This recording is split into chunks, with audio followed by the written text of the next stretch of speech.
नमस्कार मित्रों। चलिए मैं आपको लेकर चलती हूँ एक बहुत ही खूबसूरत जगह पर।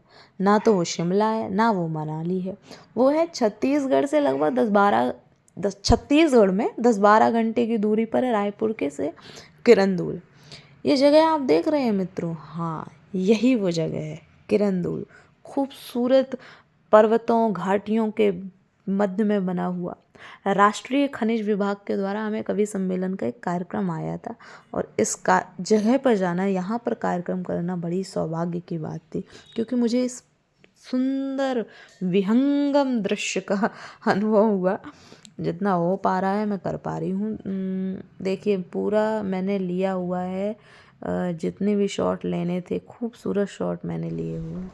हम कमरे में पहुंच जाते हैं। ये खूबसूरत सा कमरा दिया हुआ था। कमरे से बाहर बालकनी से भी कुछ दृश्य इस प्रकार था। तो कुल मिलाकर ऐश ही किया है। छोटे छोटे शॉट जो मैंने लिए हैं वो ये देखिए। ये वो रेस्ट हाउस है जहाँ पर हमने प्रवेश रखा हुआ था, हमको रखा गया था।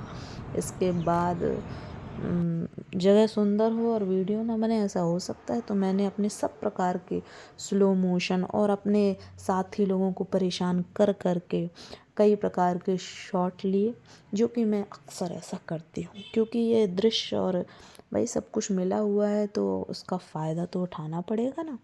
तो मैंने जितना भरसक होना चाहिए था उतना प्रयास लिया और आप भी देख सकते हैं, आपको भी दिखाने का प्रयास कर रही हूँ मैं। तो देखिए ये हमारे साथी कवि मित्रगण हैं और एक कवि को तो मैंने इसी में लगा रखा था, बेचारा परेशान भी हो गया पर खैर भाई कवित्री हैं तो इतना तो बनता ही है। चलिए हम निकल पड़ते हैं एक कोल माइंस के दर्शन करने के लिए। कोल माइंस ये जो पृथ्वी से आप मान के चलिए करीब करीब 700-800 पहाड़ी ऊपर था जहाँ पर हम गए हुए थे। 700-800 पहाड़ी ऊपर बड़ा अनोखा दृश्य था।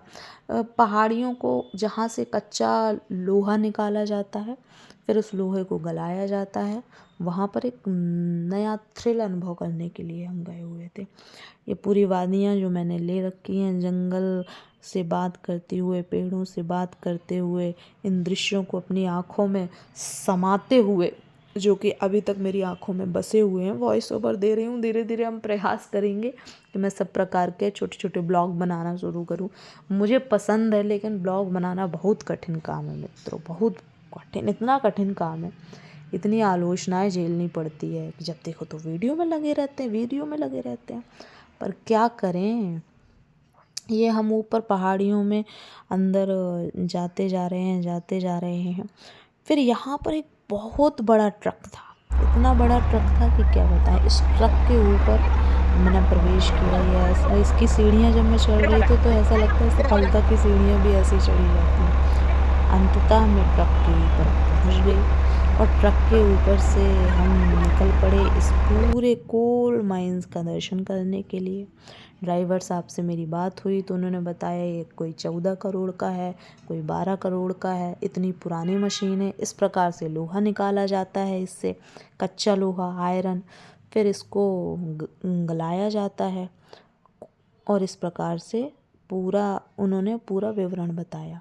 ये उन्होंने साथ ही एक बड़ा दुख भी साझा किया कि यहाँ पर जितने भी कारीगर हैं उनकी उम्र आम लोगों से थोड़ा अपेक्षाकृत कम होती है, क्योंकि धुएं और इसमें अव्यवस्थित दिनचर्या, बड़ा दुख लगा। और मैंने ईश्वर से प्रार्थना की भगवान इनको लंबी आयु प्रदान करे।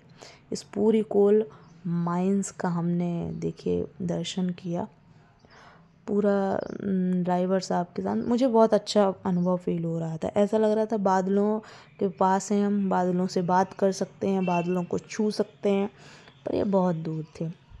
ये सब मुझे अनुभव करना रोमांचकारी लगता है और ईश्वर ने हमें ये शरीर दिया है तो हमें सब प्रकार के अनुभव करने चाहिए, लेकिन सावधानी पूर्वक। आपको भी सावधानी पूर्वक करना चाहिए जब भी मौका मिले। तो बस ड्राइवर साहब से मेरी बात होती रही कि आप लोग कैसे काम करते हैं, क्या काम करते हैं, क्योंकि चूँकि ये पूरा वॉइस ओवर है तो मैं कुछ लगा नहीं सकती हूँ। पर आप देखिए ये पूरी कोल माइंस है जो पृथ्वी से लगभग 700-800 किलोमीटर दूर थी, ऊपर थी, जहाँ पर हम आए हुए थे। फिर मैंने कहा यार इतनी सुंदर सी जगह है तो चलो थोड़ा सी हीरोइन वाला भी फील कर ही लेना चाहिए। तो ये मटक मटक के जो मैं अपने आप को हीरोइन फील करवा रही हूँ, इधर मैं गाना भी लगा सकती हूँ थोड़ा सा, पर नहीं, आप मेरी वॉइस से ही एंटरटेन हो रहे हैं तो गाना लगाने की आवश्यकता ही क्या। तो मैंने फुली फुली फुली पूरा अपने आप को हीरोइन फील करवाया, यूं लटके झटके जो मैंने मारे हैं, वाह। तो ये देखिए, अरे अरे कमाल कमाल कमाल, अरे बवाल हो गया। ये तो पूरा दृश्य मैंने लिया और हम निकल पड़ते हैं अगली यात्रा के लिए। ये दूसरे दिन की यात्रा है, इसी ब्लॉग में मैं आपको दिखा रही हूँ। दूसरे दिन हम निकल पड़े हुए हैं दंतेवाड़ा में दंतेश्वरी माता के दर्शन के लिए, और चित्रकूट वाटरफॉल के लिए हम निकल पड़ते हैं, और जिसमें हम ये प्रकृति पूरा दृश्य करते। बीच में मैंने कुछ रस पान भी किया था यहाँ का, कुछ चीन रस वगैरह, पर कुछ नहीं। दंतेवाड़ा माता के दर्शन के लिए देखिए, ये दंतेवाड़ा है और वहाँ पर ये अंदर प्रवेश हम लोग कर रहे थे। ये सारी चीज़ें शॉर्ट ले लो, लेकिन समझ में नहीं आता कि इनके बारे में बात ही क्या करूँ। हनुमान जी को प्रणाम करते हुए सारी चीज़ें थी, मंदिर में दर्शन किया, वहाँ से थोड़ा सा प्रसाद लेने के लिए मैंने वहाँ पर भाई, लेकिन यार ये सनातन के नाम पर बहुत लूट मार होती है, इधर पे पूरा लूट मार मचाया हुआ था। और हम लोग यहाँ से मैंने कुछ थोड़ा बहुत विंडो शॉपिंग करी। विंडो शॉपिंग का मतलब समझते हैं आप? सिर्फ देख लो, उठा लो, पहन लो, फ़ोटो शोटो ले लो, ख़रीदो कुछ मत, बस देखो सुनो और रख दो। हिम्मत भी नहीं थी, मंदिर के अंदर दर्शन किए।